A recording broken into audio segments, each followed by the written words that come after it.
There are so many DIY chatbot builders out there that hook into a wide range of large language models like OpenAI's ChatGPT and Google's Gemini. So you would think it would be straightforward to configure a custom AI chatbot to embed onto your online store that can act as a sales representative or as a customer support agent. Unfortunately, it's just not that simple. In this video, I test this out by setting up a dummy e-commerce store with 250 products and lots of help articles, and then I use a chatbot builder to try and create a truly conversational AI.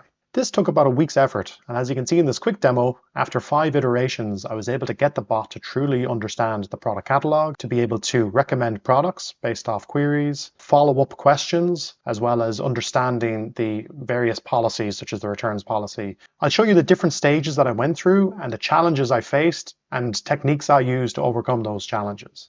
While I wasn't able to get the bot to respond perfectly in every situation, I'm happy to share with you the templates and code files I created, links in the description below. If you're thinking about building an AI chatbot for your e-commerce store, then stick around. There's lots of great tips and tricks that you're going to pick up that I learned along the way. If you're excited about AI and its impact on e-commerce, then make sure to subscribe to the channel and click the bell icon to get notified of new videos. Seeing as this video is quite long, here's a quick look at what we'll be covering today. You can use the chapters at the bottom of the player or in the video description to jump to sections you may have a specific interest in. First up, we're going to have a high-level overview of chatbots in the context of e-commerce and where AI chatbots may fit into this. Then we're also going to look at the objectives set out for this project. Next up, we set up the dummy store with over 200 products, and then we talk about chatbot platform selection. With the groundwork complete, we create the first version of the bot, which is simply just embedding the GPT4o API onto the e-commerce store. From there, we ground the chatbot in company-specific knowledge. This is broken into 2 phases. Firstly, we set up the knowledge base. Then as we weren't getting the results we wanted from that knowledge base, we looked at improving the retrieval mechanism using the Pinecone vector database. After that, we looked at rewriting user queries so that we could maintain the context of the conversation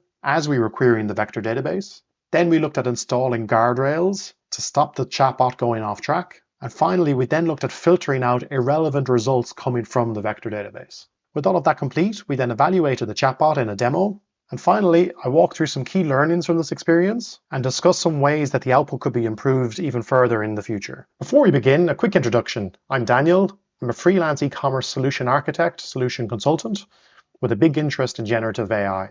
I've worked on a lot of e-com projects down through the years, from small mom-and-pop stores to large enterprise implementations. There is so much hype about generative AI at the moment. Some of it is massively overblown, while some of it is actually justified. The reality is that there are more than 100 million active users of ChatGPT. Meta is integrating Llama 3, aka Meta AI, into Instagram, WhatsApp, and Facebook. Google is integrating Gemini into Google Search, as well as Google Workspace. Microsoft is integrating Copilot into both the 365 Office suite, as well as their ERP solutions and directly into PCs themselves. Smaller LLMs will soon be embedded directly onto smartphone devices. So people's expectations of the quality of chatbot responses is dramatically increasing the more and more they use these systems. E-commerce chatbots have been around for a long time, and I've seen firsthand e-commerce clients implement some very basic chatbot solutions. These typically took the shape of rules-based conversational flows, with users clicking buttons to follow set paths laid out by the developers. Natural language processing was usually not used, or if it was used, it was very basic. Typically in these systems, there's an escalation path to be directed to a live chat with a customer service representative. So there was an entire team of customer service agents required, depending on the scale of the business. Current UX best practices in custom chatbots suggest designers to not rely on users directly inputting, and instead to prompt them with various graphical buttons to follow a set path. This may all be about to change. We may now be entering a new phase in e-commerce chatbots, which are completely unstructured, open conversations with responses grounded in the company's data. In developing this chatbot, I was looking for a few things. Number one, no tightly defined conversational flows.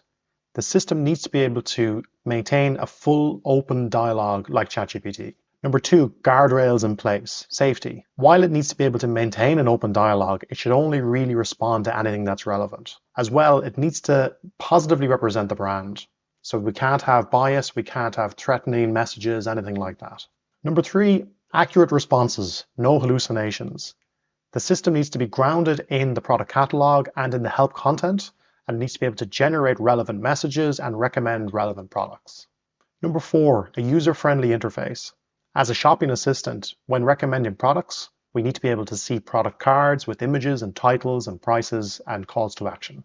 Number 5, timely responses. Customers aren't going to wait around forever. Research last year showed that customers expect a response within 5 seconds. So the first stage in this process was to set up a dummy e-commerce store that I could play around with. So when choosing an e-commerce platform to build out this dummy store, I chose Magento. I've worked with Magento over many years and I'm a certified solution specialist. Magento has a feature where you can install sample products, which is a full catalog of 250 products that represents all of the various types of products that can be created on the platform. So this is perfect for this chatbot experiment. While I've used Magento, you can still apply all of these learnings to e-commerce platforms like Shopify, BigCommerce, WooCommerce, Hybris, etc.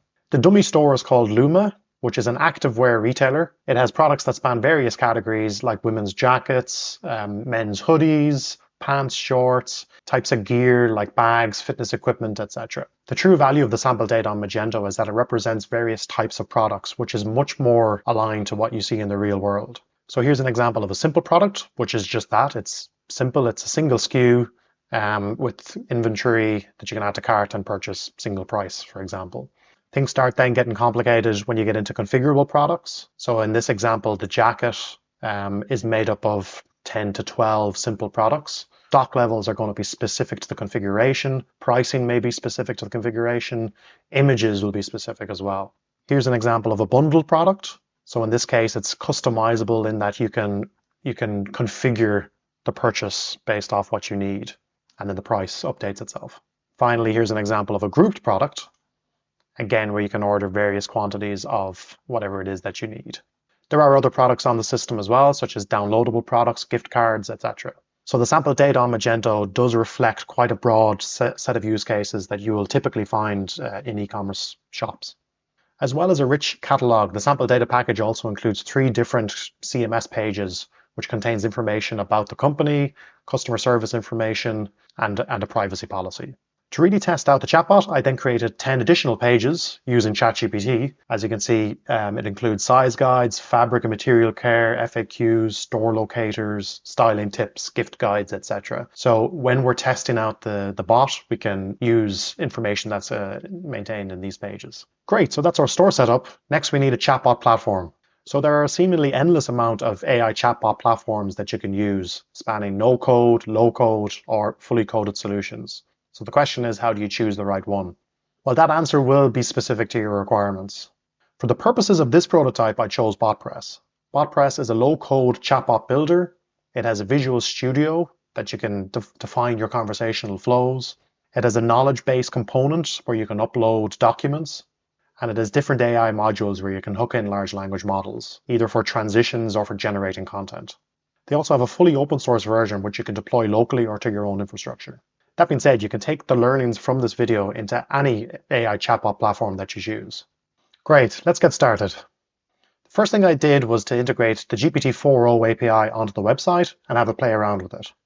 You can see that here in this quick flow, where a chat will start, a welcome message will be sent, the user query will be received, it'll be sent to GPT4o's API to generate an output, and the response will be returned, and then the conversation can continue.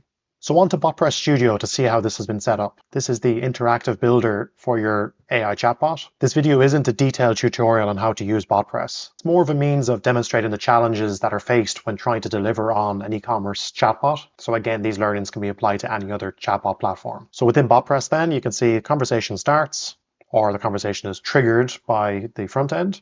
Standard message, how can I help you today? And then it's waiting for a user input. And then when it receives that user input, it then sends it to GPT4o. And again, within BotPress, you can choose different models here. So yeah, sends it to GPT4o with this system message. So you are a customer sales support assistant, your goal is to assist the user, etc. And then what we do is we send in the user input, but then we also send in the context of the conversation history. So BotPress is quite good in the sense that it has this summary agent where it can provide a summary of the conversation, or it can provide a full transcript of the conversation as well. So that provides the full chain of conversation to base the response on. So that's quite good. So then that's sent in. The output is then saved to this variable, and then we're simply just printing that output out on the page to the user, and then the user can respond. So to see that in action, so we'll hit publish. I'll quickly embed the bot. So within the chatbot configuration, there's a very easy way to just embed the chatbot onto your website. So click into the bot, integrations, and then you can see web chat, and there's just the embed code right there. So within Magento, I'm able to drop that into a static block on the page in the footer, and then it just auto-generates the chatbot interface. Again, this will be different depending on the chatbot platforms that you use. And here's what it looks like. So I'll refresh the page, and then you see the icon to trigger the chatbot, and there's how can I help you today. So at the moment, it's just GPT4o that's embedded. The chatbot knows nothing about the website, nothing about the catalog. So it's essentially just ChatGPT now on your website. So if I ask it what products do you sell, it hasn't a clue. You know, it's saying electronics, home appliances, clothing, accessories. The other thing is it's not limited or restricted in any way. So how do you make pasta? And there's the response. So it's, again, like this is not relevant to a custom chatbot for this website. So there's clearly work to do here. We need to ground this chatbot in the product data and in the company data. And then also need to put some sort of guardrails or restrictions on it so it doesn't go, not even off the rails, but more it just doesn't serve irrelevant content. So step 2 is to ground the chatbot in company data. That way it can respond to queries on the product catalog or any queries on policies like returns policies, shipping rates, delivery zones, etc. So compared to our first flow, which was simply just a loop, we're now, once we get the query, we're going to fetch results from a knowledge base that's within BotPress in this instance.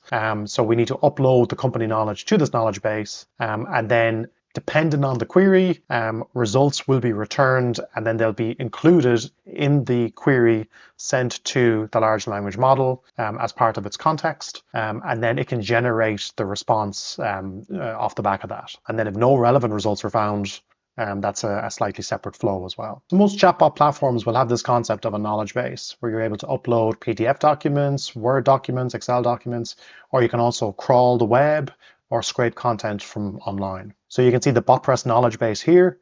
And as you can see, you can add a website to start, upload documents, search the web. So first thing I did here was simply just add the website and try to get the chatbot to crawl all of the pages on the website. And that way it would then be grounded in the product knowledge that I need. So you simply just add in your website source here. So I just pasted it in and then click Discover Pages. So problem number 1, it didn't really discover any pages. And the reason for this is that Magento front end is pretty heavy on JavaScript. So it actually wasn't able to discover any pages. So a trick then, if your website is heavy on JavaScript and it can't be crawled with a system like this, is to use the sitemap. So in the Magento system, there are sitemaps, as you can see here. So I then was able to use that link to discover all the pages that are needed. So from there, I added the pages. And as you can see, green tick, 230 pages, and it's fully broken down there. And then if you click in, you can get a view of what it is that it actually crawled. Problems with this approach, number 1, you're getting a lot of redundant data. So as you can see here, it's constantly repeating the store will not work correctly when cookies are disabled. It's getting the full footer in cases. The other thing is it's picking up a lot of category pages that don't have a lot of content. So for example, tops men is a subcategory page where there's just no content on it because it's essentially a grid of products. So you're getting a title and a footer. And the problem then is in the retrieval mechanism, if someone was looking for tops for men, this might return, which is of very little use to anyone. So the other problem with this approach is the concept of chunking. So to understand this, we need to understand what RAG, or Retrieval Augmented Generation, is. So here's a quick look at how Retrieval Augmented Generation works. So we're currently indexing product pages, help content from our website. So that's essentially the corpus of text here. So for that to be indexed in the vector store, it needs to be chunked or broken into sections. Once it's then represented in the vector store, when a user's question comes in, that question is then sent into the store and it retrieves the most semantically relevant results. That's taken out and it's then injected into the prompt that's sent to the large language model to generate the response or the answer. So the issue here is there's no perfect chunk size. It really is specific to the type of data that you're trying to index. And the specific issue that I found with the way the BotPress knowledge base chunks is that in the example of the product that I just showed you, it broke that one product into 2 different chunks. So then depending on the query that I sent in the front end, it may only return one of those 2 chunks, which then means that the chatbot is actually missing a lot of the crucial data it needs to generate the response. So ideally, in my scenario, each product will be represented in a single chunk. So there's 250 products, should be 250 chunks. And then when a semantic search takes place, it's run across all of those chunks. Another problem with this web crawling approach is that the system isn't picking up an image URL. So if you look at the geo-insulated jogging pant, there's no image URL there. It's picking up the text that's on the page. But nothing that I can create a product card with an image in. So at this point, I've tried to crawl the website, both from the front end and from the sitemap. I was able to crawl the data from the sitemap, but I just am getting the information that I need in the style and structure that I need. So next step was to try a table. So as you can see, it's possible to import a CSV, which is represented as a table in BotPress. As a knowledge base. So for this, I exported out the full catalog from Magento, from the backend. Most e-commerce platforms offer a means to export out the product catalog into an Excel or a CSV file. So in Magento, under data transfer, there's the means to export out the catalog. And as you can see, once downloaded, all products are available. So this brings us to our next problem. I mentioned that there are 250 products on this dummy store. However, I also showed you examples of configurable products where a single product page like this can have many different variations, and they are in Magento represented as simple products. So despite the fact that there's only 250 products on the front end, there's actually 2,000 products or 2,000 product records in the database. And those 2,000 product records are then represented within this Excel file. So this is the reality of how difficult it actually can be to try to get quality data into your chatbot. This Excel file has 2,040 rows, and it's just too much noise here. It does not represent the data that we need to actually answer users' queries. There's a lot of noise. Some of that could be removed, but at the same time, every single product variation for those configurable products, grouped products, bundled products are represented here. Now, if you do have a very simple store with simple products, you might be okay. But a lot of stores will have this level of complexity in their catalog, particularly if they have dedicated PIM systems, etc. So there is a need to try to iron all of this out and try to get this into as clean of a format as possible to make sense for the large language model to generate the outputs. The other consideration is that as new products come on stream, those new products will need to be made available in the knowledge base for the chatbot to answer queries on. So there's a few different ways to generate the clean data that the chatbot is going to need to base its knowledge on. Number one, you could create a script to programmatically tidy up this product export file and have that sync with the knowledge base on a regular basis. In my case, I went a slightly different way. Instead, I created a custom crawler to crawl each page of the website and extract the information that I need. I used a Chrome extension from webscraper.io that essentially allows you to create custom scrapers for your site and run those locally, so they don't even need to be run in the cloud. No subscriptions required, anything like that. A little bit of a learning curve on this, but once you have it set up, you're able to extract out all of the information that you need. So with the sitemap here, with the crawling sitemap set up, it was simply a case of click and scrape, and then it generates out the URLs, and then it programmatically works through each, extracting out all of the data, and then you can see that here as it crawls and refreshes. So this is now in a much better format to import into the system, but it's still missing some key elements that actually are in this Excel file. So what it's missing is the product variation image URLs. So an issue that I ran into is if you're asking for, let's say, a pair of yoga pants and it shows the default image, but then if you ask, do you have those in red or blue, it doesn't have those image URLs, whereas all of those variations are actually in this Excel file.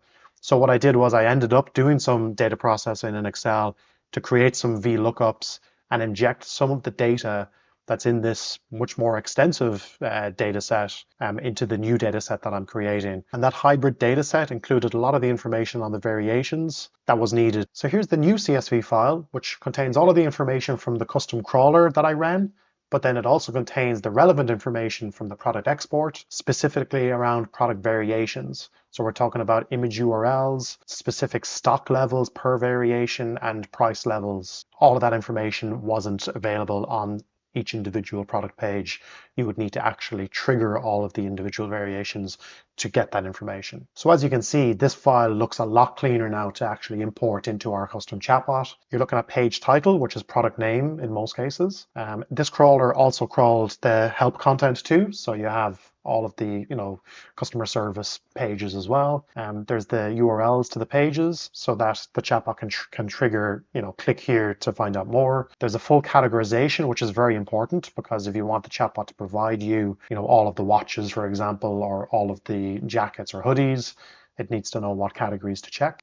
Full descriptions, full product prices, stock levels, SKUs, full product images, and as you can see here, it's comma separated within the cell. So here's the blue URL, here's the green URL, the red URL.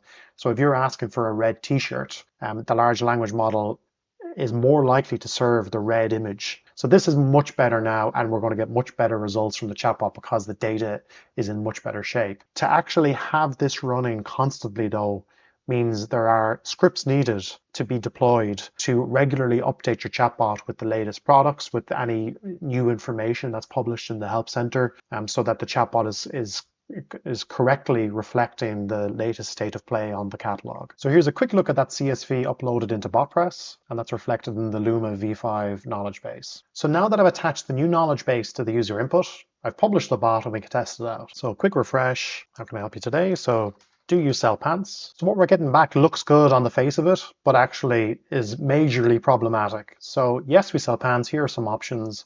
Caesar warm-up pant for men, black, gray, and purple with a regular price of $35. And here is the product, and it's $28. So number one, it's the wrong price. Black, gray, and purple is correct, but the fact that I got the price wrong is a major problem.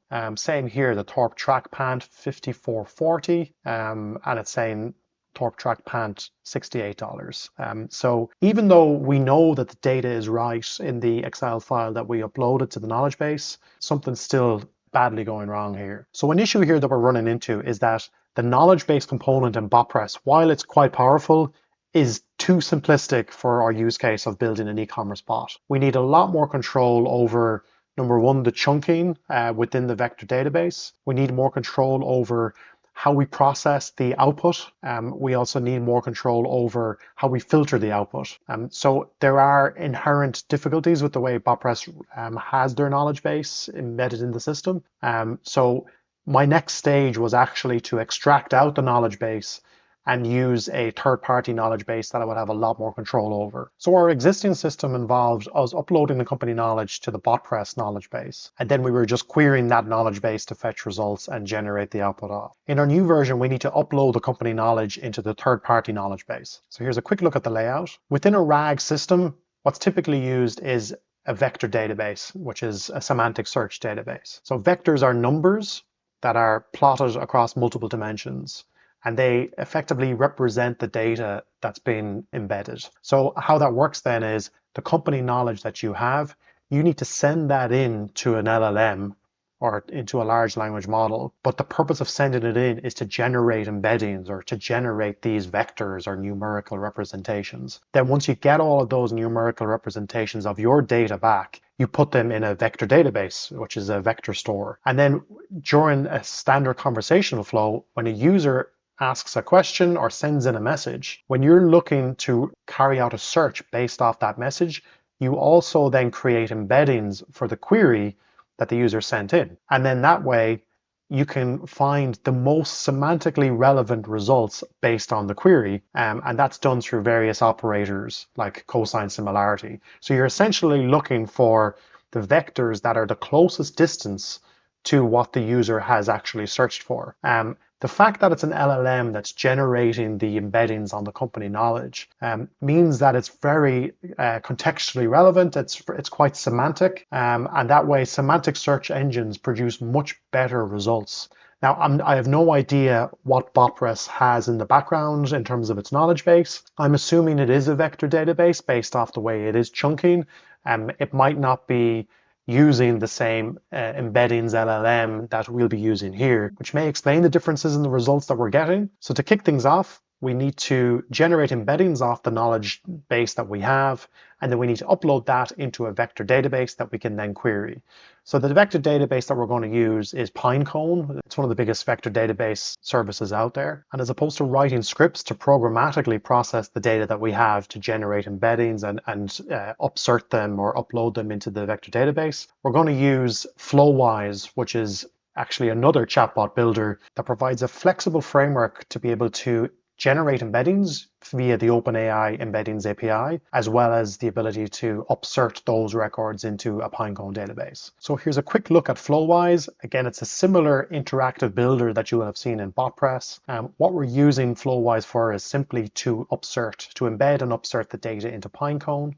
So we have a CSV file node here, where we have the CSV file selected, we have the OpenAI embeddings model configured, and then we also have our Pinecone interface with our Pinecone credentials. That's it. That's all we're using it for. So we have uploaded the file, and then it's just clicking this green button to upsert those records into the vector database. And then if we jump into Pinecone, this is our vector store, and you can see we have 197 vectors. If you wanted to look into any of these and you hover over it, you can see the data that's actually stored there. And as I mentioned, 197 vectors are stored here. And if I open up this CSV file, you can see that there's 198 records minus the header. It's 197. So essentially we have one chunk per row, which is ideal. That's exactly what we want. Great. What we now need to do is remove the knowledge base in BotPress and inject the Pinecone database. Okay, so I now have Pinecone integrated into the BotPress flow here. So you can see the user input comes in. It's going through a number of custom code executions. So the first one is we're going to generate embeddings via the OpenAI text small embeddings API. And then, so what we're doing there is we're generating embeddings off the user's query. We then go to this function which queries the Pinecone database, looking for semantically relevant results. And we're looking for the top 10. And then from there, we bring it into this process results function, which stores all of those results as a variable for our chatbot to then use when generating an output. The other thing we've added here is if there are no results, send it a different way. So if there are no results, it's going to go to discard, which is going to prompt the user for more information, or have a human in the loop style scenario here where it's telling the user, if they want to speak to a human agent, just say so. Whereas if there are results, we're going to respond accordingly, but also we're going to populate out a product options variable, which we're then going to inject into a carousel in the interface. So let's test this out. Jump into the home page. I'll just hit refresh. So we're going to ask the same questions that we asked the previous version of this chatbot. So the question was, do you sell pants? So there is an issue with BotPress with the way that it executes code within the studio. So you can see this loading icon here has just disappeared. It's not necessarily it's kind of a bug. The BotPress team, I believe, are aware of it and they're building a solution for it. So now we have much better results. So yes, we do sell pants.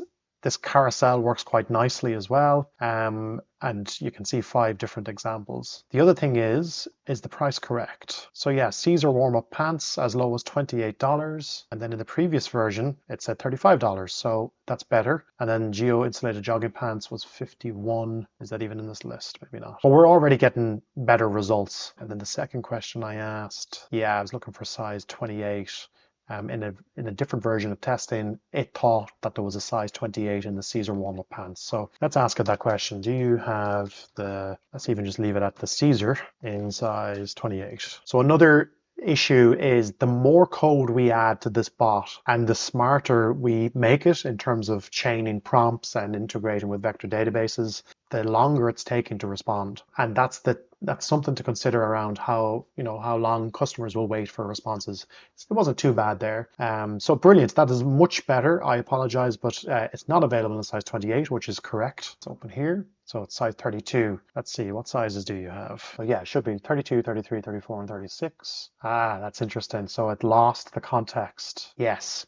So it doesn't know that we're talking about the Caesar because we are using the OpenAI embeddings, but we're only sending in the user query. So the next stage is we need to refine the search query so that we're pulling in the context and we're actually generating a new search query to reflect the full conversation. So I can ask another question, which is, what price is it, for example? In isolation, that could be relevant to anything, whereas within the context of the conversation, we know it's related to the Caesar warm-up pant. Exactly, it's picked the wrong one. So it's probably just looked at prices in the vector database. So that's clearly not going to work. So next stage is, let's build a refined search query to send to the vector database. Okay, so I've made the changes. So what I've done is I've added a new step before we go to the vector database stage, or before we actually go to the generating embeddings based on the query, where we're going to go to GPT4o and we're going to ask it to review the entire conversation history, and then also look at the latest message in the conversation and then provide an appropriate search term to reflect what it is the user is looking for. And we're sending the latest message and the history, and we're going to save it to this rewritten query variable. And now when we're generating the embeddings, we're going to send it the rewritten query as opposed to the specific user's query. Great, let's publish that. So I now have version, was it version 2? This was the BotPress Knowledgebase version. What I have here is the Pinecone version without rewritten queries. So here, whenever that publishes, we will test this out with the same questions. So do you sell pants? There's our response, which looks good. So what question did I ask last time? Do you have the Caesar in size 28? Back to the speed aspect of this, we have now just added in another LLM call before even going to OpenAI to generate embeddings. So this thing is getting slower and slower. So that is a good answer. It's not available in size 28, which is the same as there. What sizes do you have? So there is a question without any context. And let's see, can it now generate a better answer? Because it should have the context because we've rewritten the search query. 32, 33, 34, and 36. And as you can see, that's exactly right. So now you can see it didn't get it last time because it didn't know what we were talking about. So now let's ask, what price is it? And it should maintain the context of product that we're talking about, $28, and it has the right product. Now, for some reason, it's given us more than one product. That's something to consider. But at least it is pulling up the correct product. Now, this is what the architecture looks like. So chat starts, welcome message, user query comes in. We're rewriting that search query, which is an LLM call, and then we're fetching the results, which is another LLM call to generate the embeddings, and then it queries the vector store, returns the results, and then it sends those results into the LLM with system message and the query to generate the best result. So another issue that we need to solve is irrelevant messages being sent in. So if we come back here and ask, how do you make pasta? So there's a few issues here. Number one, it'll probably answer it, which it shouldn't, because what's that got to do with Luma as a retailer? But the second thing is it's gone to the vector database to pull up anything related to pasta. So it's not a bad message, but it's wasting compute. Why are we going to the vector database? Why are we generating embeddings for this? It's nothing got to do with anything. So what we can do is we can put in a check before we rewrite the query to check to see, is it a reasonable question to be asked? And if it is, then pass it on through to the next stage. And if it's not, kick it back. Okay, so I've now added an AI transition, which is a specific card or a feature in BotPress. It's an LLM call, but it's more so used for determining intent based off the query. So our user input, instead of being rewritten straight away, we'll pull that out there, is going now to this AI transition. And I've created this prompt, which essentially is asking the LLM to determine if this is a reasonable question to be asked in the context of being a Luma sales assistant customer support bot. If it is, then pass it on to the query rewriter, and if not, then kick it back to this fallback. Essentially, it's telling the LLM to provide an appropriate response, but kind of shut it down or look for more information, but don't waste any more time on it. And then that's output it to the user, and then it's back to the user to say something else. Great, so let's test this out. Okay, so let's try to send it off the rails. Do you believe in aliens? Okay, not bad, yeah. kept it on track. You sell guns. And again, it didn't go to the vector database because the conversational icon didn't disappear. But it was able to actually answer the question to say they don't do it. Any other questions? So I think this reasonableness check is crucial because it gives the guardrails needed. And that was one of the key objectives that we talked about. The other thing worth talking about is how I'm educating the bot as to what Luma is, the types of products that it sells, and even giving it specific URLs. So RAG, or Retrieval Augmented Generation, is perfect if you're querying something specific within, let's say, a catalog or a help center, but it's not good when it comes to summarizing information. So if you asked the chatbot, could you give me a summary of all of the products that you sell? The retrieval system would literally need to retrieve every product and then try to figure out, based off some sort of summarization algorithm, what exactly the shop sells.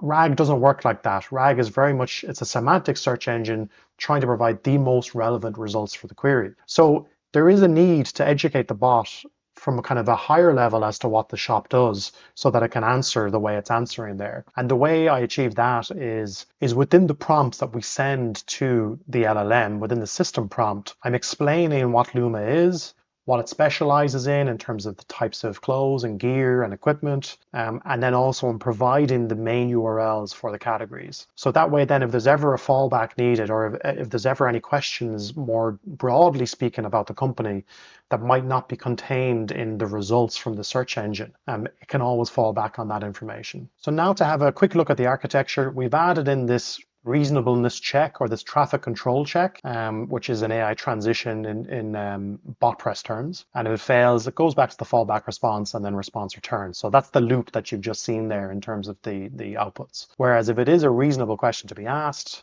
it then moves on to the next stage, which is rewriting the search query. So the reason I call it traffic control is that if there's a human in the loop scenario required, if there's an escalation to a human agent needed, that can be handled on a support desk, then it can be handled at this stage, so we can draw a line up here to a Zendesk or an Intercom or one of those platforms, and then a human agent can take over. So it's a good stage to have in anyway, from a guardrails perspective, but it's also needed from a traffic control perspective. So the next issue we need to solve is the semantic search engine returning irrelevant results. So we've already seen that the vector database with an OpenAI embedding and using Pinecone as a vector store is already better than the BotPress knowledge base, let's say, for this specific use case that we're looking at here. But that doesn't mean that it's not returning irrelevant results.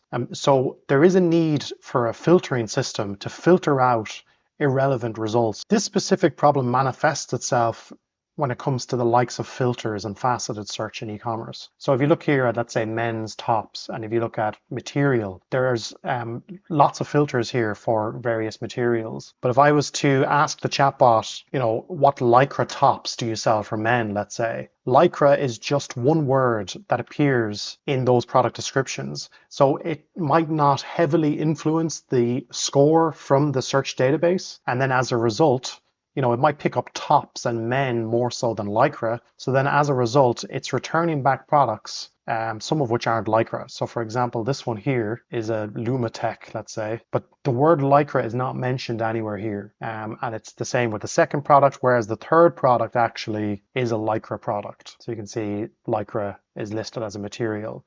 So the fact that it's just one word, and based off the way the embeddings LLM works, and how it weighted that word, it just means that we are getting irrelevant results that we need to filter out. Like that's not good enough to go to production, let's say. So there is a need for a filtering stage after we get back the results from the search engine to filter out irrelevant results. Now, the best way to do this is to actually have another LLM call. So for each of the results that we get back, we should go to the LLM to say, do you think this is relevant based off the context? Yes, no. Do you think this is relevant? So that's what we're going to do next. Okay, so I've now brought in the filter stage. So once we generate our results from the vector store, we're going to send it into this piece of code. And I suppose this is where cost kicks in, because we're getting 10 results back from a semantic search. And what we're going to do is we're going to trigger 10 API calls to OpenAI's LLM, and we're going to ask it to identify whether this is relevant based off the conversation history and based off the query that the user has. Does this make sense? And then we're using a function response, yes or no, effectively, along with a rationale as to why not, if it's a no. Two things to consider here. Cost is one thing.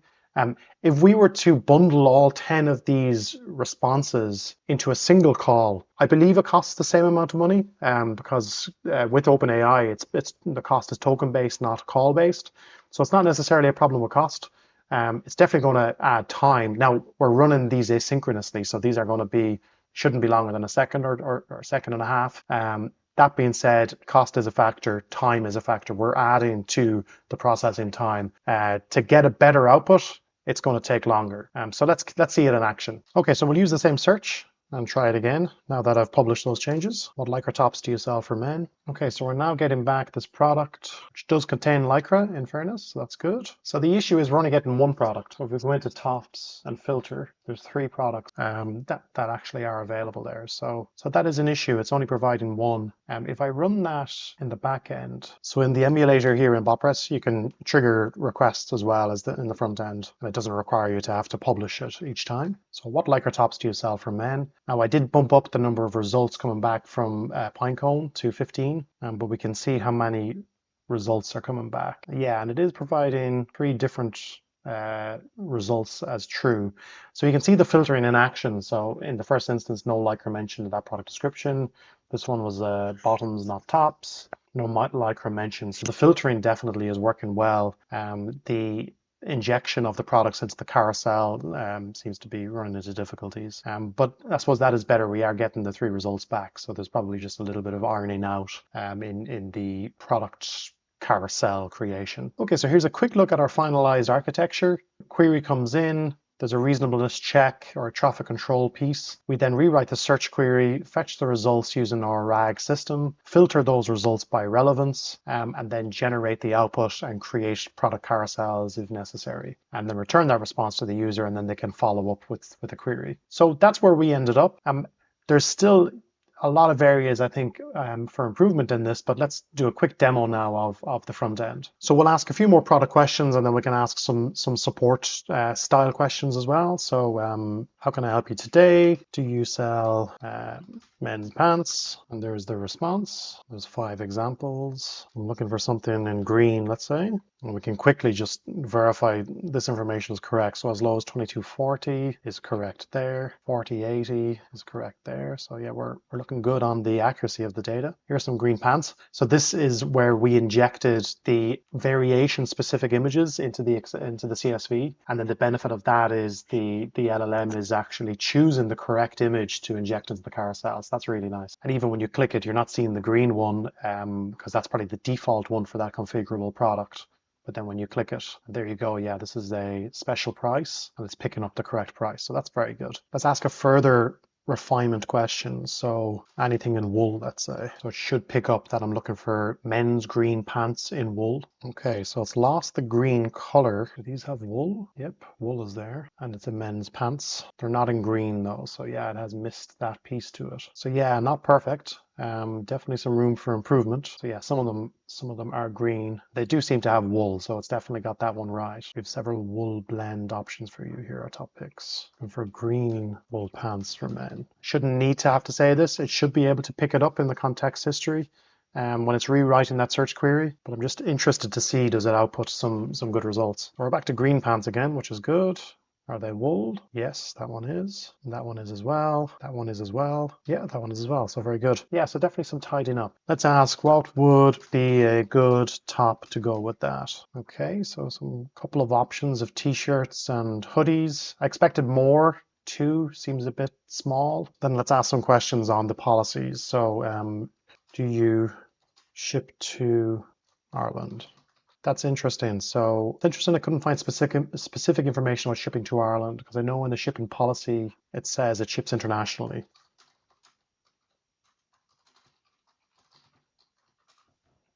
That's good. So yeah, we do ship internationally, and there's the link to the page.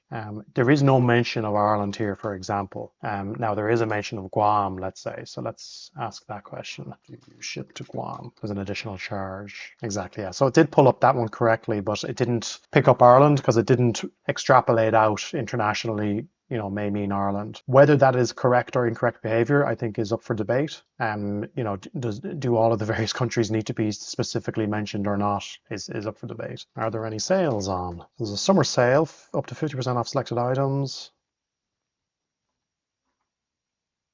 Now it doesn't mention 50% off on that page, nor does it mention the dates. It does mention that information somewhere else. So I think the source is wrong there. Yeah, so this is the page, events and community, and that mentions the summer sale and the dates. So the actual information it provided is correct. It's not even that the source is incorrect, because this is the sale page.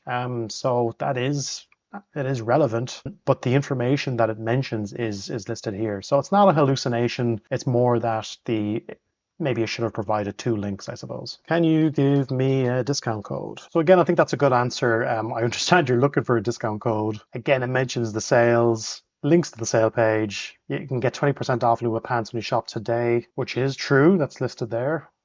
So I think it's answering these pretty well. So in terms of generating test questions, ChatGPT can actually be quite good if prompted correctly. So here's a quick output from a query as to what type of questions people might ask a chatbot as a way to formalize an evaluation structure to determine what type of responses that you're getting. Now, there is no real way to know how users are going to use and interact with your chatbot until it's actually put out in front of them. So the idea of choosing a test bed of either suppliers or partners to initially roll it out to, or to roll it out to a smaller percentage of customers, and then to get real world feedback, look at the analytics, see the questions, see where users are running into difficulties, and that way you can continually refine the process. There's no substitute for real world user feedback, but at the same time, you can generate some really decent kind of synthetic test cases and evaluation cases using the likes of ChatGPT. So a few more questions. What time does your store close? The store locator page, which does have opening and closing times. Great, that's the correct answer. I know there's one of these products out of stock in the test data. Is the messenger bag in stock? Yeah, that's a great answer. The push it messenger bag is out of stock. However, there are other great options available. So that's really nice. And then if you go push it, and then you can see in the back end here, the push it messenger bag is out of stock with a quantity of 0. This is a good question. Can you help me put together an outfit? See where it goes with this. I might even clear the chat just not to influence it with what's currently in context. I haven't built any flow around this type of question, so I'll be very interested to see how it responds. It's gone to the vector database, so I would assume it's going to try to return some sort of product. Be happy to help you put together an outfit. Here are some great options from our collection that you might like. Not a great response. I think you're probably better off. There's only 3 products as well, so it's probably better off working through a series of questions to get to a result. That might be more of a structured flow. So yeah, let me know what you think. Are these clothes true to size? We do have a size guide. That was one of the pages that I created. Doesn't necessarily answer that question. Are they true to size? Generally true to size. Probably doesn't make sense to recommend a product there.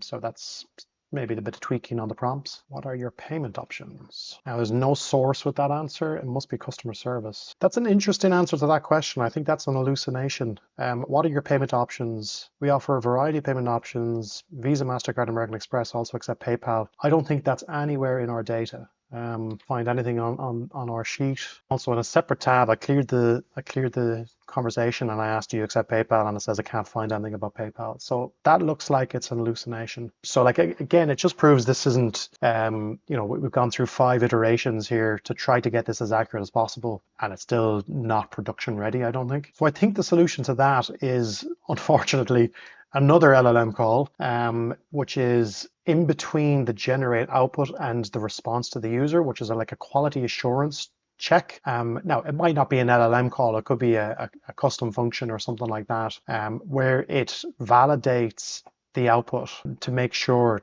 as a safety net that what it is saying is actually reflected in the data. So it's not something that I've built as part of the 5 versions of this. And again, it's just going to add to the time it's taken to respond to these queries.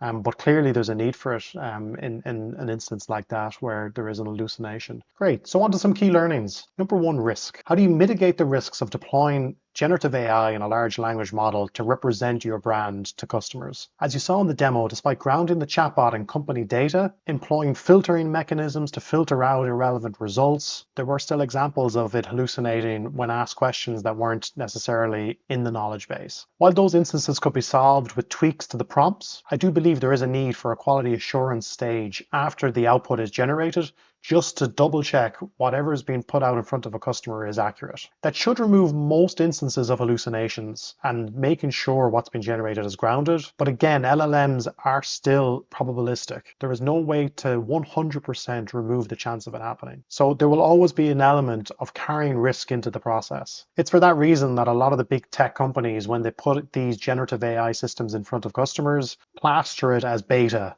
to try to reduce liability. Next up, trial and error. As you saw in this project, developing this prototype required multiple phases, constantly evolving the architecture. As well, the types of testing initially is quite unstructured, where it's just trying to engage it in an open dialogue and an open conversation. And then it's like whack-a-mole to try to improve the output to the point where it's consistent and it's coherent and contextually relevant. Then as the application matures, that unstructured testing needs to move to a much more structured, formalized evaluation framework. And there are software platforms out there that allow you to run your evaluation test suite in production against your chatbot to make sure it's consistently producing the outputs that you require as the days go by. This is important when you're dealing with the likes of OpenAI's APIs. If you're using the likes of GPT-4 Turbo or GPT4o, the models behind the scenes can change. Then the outputs that you've tested against today might be different tomorrow. There is a bit of an art as well as trial and error when it comes to the prompt engineering involved in a project like this. As you saw in the demo, there's quite large system prompts, and a lot of tweaking is required to get the right outcomes. So a lot of time will need to be spent in this area. As well, in this game of whack-a-mole in trial and error, the answer isn't always to just keep adding to the system prompt. That can dramatically reduce the quality of output that you're getting. So consolidating the prompt into something simpler can definitely be more effective. There are also prompt engineering techniques that can be used, so they're definitely worth looking up. The need for guardrails is clearly crucial, so we added that stage in at the very start. That reasonableness check means that you don't need to design for every possible type of query coming in. You can check is something reasonable in the context of it being an e-commerce chatbot and in the conversation history. And if it's not deemed to be reasonable, it's then kicked out straight away. So that reduces cost. That also helps in the safety aspect, which was one of the key objectives in this project. Data quality is absolutely crucial. We saw this when we tried to load data into the chatbot initially. Data that's heavy with noise and irrelevant content is only going to throw the chatbot off. The more that you can filter down the data to the most relevant results to send into the chatbot means that you are going to get the absolute best responses. Whereas if you're sending in tons of irrelevant data, the quality of output just won't be there. Speed is definitely one of the biggest blockers to a system like this going live. On average, the turnaround time from carrying out the reasonableness check, rewriting the search query, going to the vector database, which requires embedding the query, then filtering out the results, which again is through LLMs, then generating the content, then possibly even carrying out a quality assurance check, you're talking about 10 to 12 seconds. Now, if there's a less relevant query, you'll get a response back straight away. But is it reasonable to expect a customer to wait around 10 to 12 seconds? Depends on the context, it depends on the industry, but with the statistics that I mentioned earlier, the majority of people are expecting a response from a bot in under 5 seconds, then that's not going to cut the mustard. Cost is also a major factor in this type of design. With so many queries per user query, the cost of a single output could be 7 to 8 cents. So depending on your overall profit margins and the margin you're making per customer, 7 to 8 cents per message per customer could be massively over the top. It would make this type of system completely unrealistic from an ROI perspective. Obviously, a system like this would result in much faster first response times and much faster resolution times. So there's the potential cost reduction on the customer support side. Rewriting search queries, as we saw, is a crucial aspect to maintain coherence across a conversation. That one change dramatically improved the outputs that we were getting. Data processing pipelines is definitely a consideration. You need to be able to continually reflect an updated catalog, any updated help content that's in the help center. So it's not a case of just a one-off import and then forget about it. You need to build a system that updates the chatbot knowledge base regularly. So they're the key learnings. Next stages for this prototype. What I would like to try out is some sort of natural language query.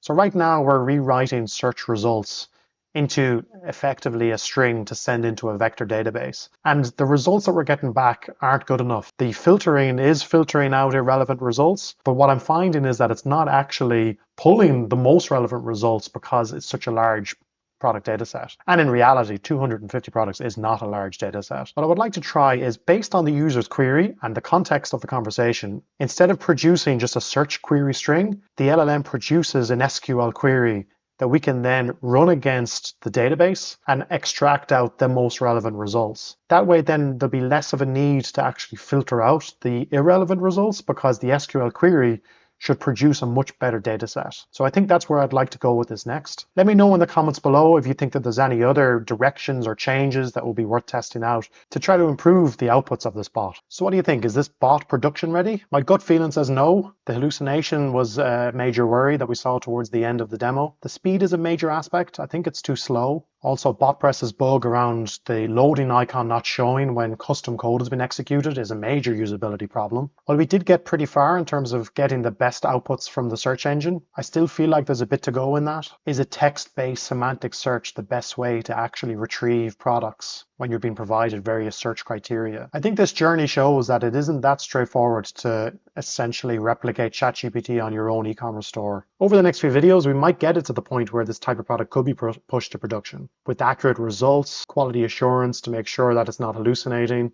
timely responses, and relevant product recommendations. I hope you found this video helpful in your own journey in trying to create an AI e-commerce chatbot that's fully conversational. If you did, please give the video a thumbs up. Subscribe to the channel if you'd like to see more AI e-commerce content. If you have any questions or suggestions for future videos, drop a comment below. Thanks for watching.